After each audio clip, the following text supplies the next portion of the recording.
Welcome to lectures and interviews about leadership for sustainability. I'm Bruce Hull.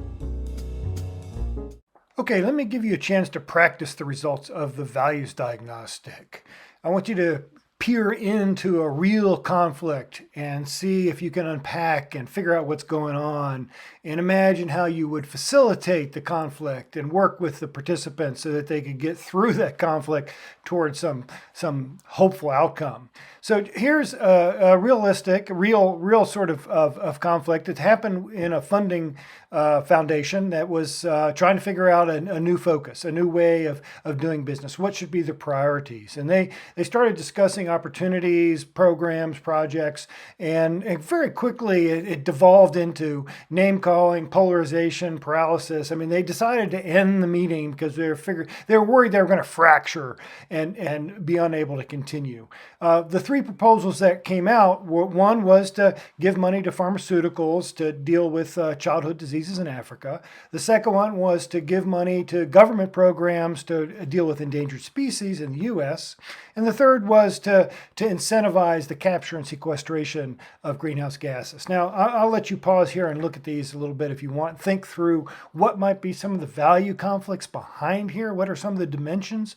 But I'm just going to plow ahead and remind you that the diagnostic revealed the three sets of value domains, right? What to sustain, for whom to sustain it, and how to sustain it. And if we understand those three sets of values, we can start to understand some of the conflicts that might have emerged. So let's look at that first option, which is to give money to pharmaceuticals to deal with childhood diseases. What are some of the values behind there?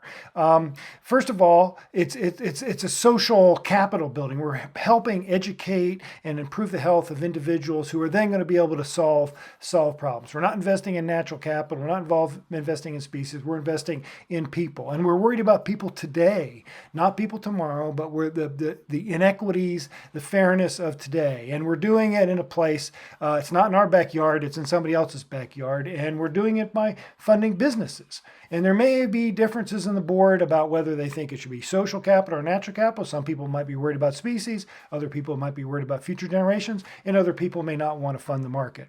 So how about the second choice here? The second choice is to give money to government programs that protect endangered species. Now you can imagine, again, what those value domains are that are coming up in conflict. This is an advocate for a natural capital, in particular species that are endangered or threatened. It's looking forward to passing those species forward. We could think about it maybe this generation. People will be able to see them now, but mostly endangered species is trying to protect them for the future. So it's the future generations that are going to benefit. And the big stumbling block here is the how, is that this is a government program. It's going to require regulating business to protect the species, and that means probably cramping down on some businesses.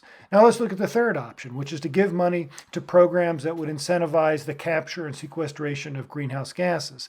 Now think through those values again. What's going on here is this is a natural capital. This is a climate change issue. This is moderating the growth of greenhouse gases, which is increasing the warming of the climate. And one way to do that is to suck those things out of the smokestacks or out of the air and sequester the carbon dioxide and methane, whatever it is, in the ground so it doesn't cause problems. So it's protecting the climate change, it's managing ecosystem services, and likely it's to protect people in the future. Yes, we're already experiencing some climate change now, and some vulnerable populations are being disturbed by it, but mostly we're worried about future generations.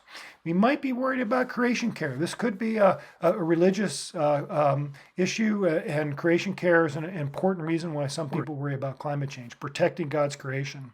Now, the biggest ambiguity here in this group is how is it going to be done? The statement just says programs, and is it a market-based incentives? Is it strong governance? Is it incentivizing government? Or maybe it's just investment in technology. So there's a lot of ambiguity here. So the bigger lesson behind this is you could help the board figure out what actually they're arguing about. And then by figuring out what their interests are, you can help them design program priorities that then they can agree and go forward on. And you can mitigate that conflict. You can create a more functioning board, and you can get things done.